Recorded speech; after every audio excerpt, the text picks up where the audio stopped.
नमस्कार मंडळी, सर्वांना श्री स्वामी समर्थ. स्वामी महाराजांच्या कृपेने तुमचं सर्वांचं आरोग्य खूप छान राहोत हीच महाराजांच्या चरणी प्रार्थना करते. नेहमीप्रमाणे आजचा विषय देखील खूप महत्त्वाचा आहे. आपल्या किचनमध्ये ज्या उपलब्ध साहित्य आहे त्यामधून आपण आपलं हेल्दी डाएट कसं फॉलो करायचं याबद्दलचे व्हिडिओ आपले सध्या चालू आहे. त्याची सिरीज चालू आहे. रुबी हॉलमधून मला जे डाएट मिळालं ते रोजच्या रोज मी तुमच्यासोबत शेअर करत असते. अगदी साधं आहे पण खूप महत्त्वाचं आहे. पर्सनलवर खूपदा हा प्रश्न आला की तुम्ही चहा घेत नाही का? तर चहाची क्रेविंग होते, नाही असं नाही. जेव्हा होते सकाळी तर घेत नाही, पण 4-5 वाजता जेव्हा क्रेविंग होते कधीतरी तेव्हा ह्या पद्धतीचा चहा करते मी. पाणी उकळून चहापत्ती घालून त्यामध्ये किसलेला गूळ घालायचा. सगळं छान उकळलं की त्यामध्ये उकळतं दूध घालायचं. असं करण्याने गुळाचा चहा फुटत नाही. खूप छोटी पण महत्त्वाची टिप आहे. आणि जो डीमार्टमध्ये केशर प्रीमियम गूळ मिळतो तोच गूळ वापरते, त्याने चहा फुटत नाही. म्हणजे माझा तरी फुटला नाही. तर अतिशय वाटतं जरासं वेगळं चहा कधीतरी घ्यावा म्हणून, छान असं लागतो. आठवड्यातून एखाद्या वेळेस हा केशर प्रीमियम गुळाचा मी चहा घेते, रोजच्या रोज होत नाही.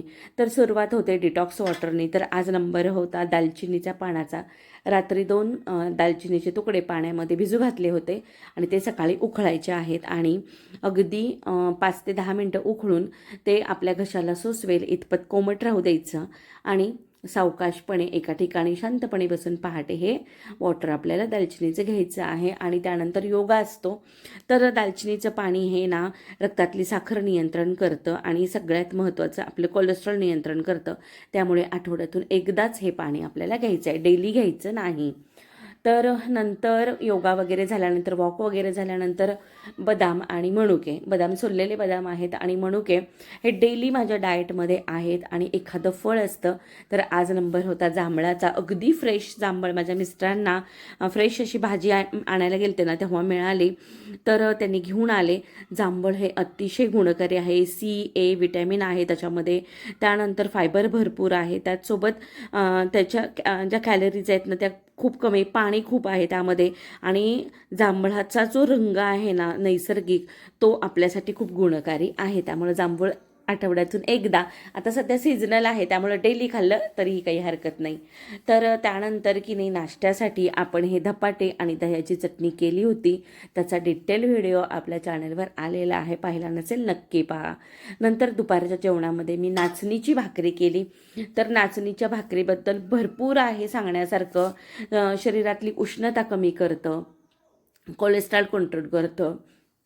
नंतर आपली भूक जी आहे ना तर ती भूकसुद्धा कंट्रोल करण्याचं, जास्तीत जास्त वेळ पोट भरल्यासारखं वाटण्याचं काम ही नाचणीची भाकरी करते. अगदी छोटा फुलका केला तरीही चालेल. आता आम्ही 2 जण खाणार होतो म्हणून मी एकच भाकरी केलेली आहे. तर त्यानंतर केली मी टोमॅटोची कोशिंबीर, म्हणजे दही आणि टोमॅटो, थोडासा कांदा कोथिंबीर घालून छानपैकी थोडं मीठ घालून मस्त केलं.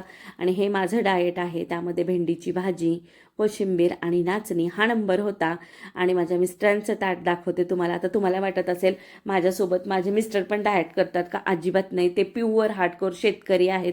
त्यांना पूर्ण आहार लागतो. त्यामध्ये शिमला मिरची, शेवग्याची शेंगीची आमटी आणि थोडीशी कोशिंबीर घेतली होती त्यांनी, ज्वारीची भाकरी, आणि नंतर त्यांनी नाचणीची सुद्धा थोडीशी भाकरी घेतली होती. हे आज आमचं जेवण होतं. शेतकऱ्यांना भरपूर पूर्ण आहार लागतो त्यामुळे मी त्यांच्यासाठी वेगळं करते आणि माझ्यासाठी वेगळं करते. असं माझं डाएट होतं.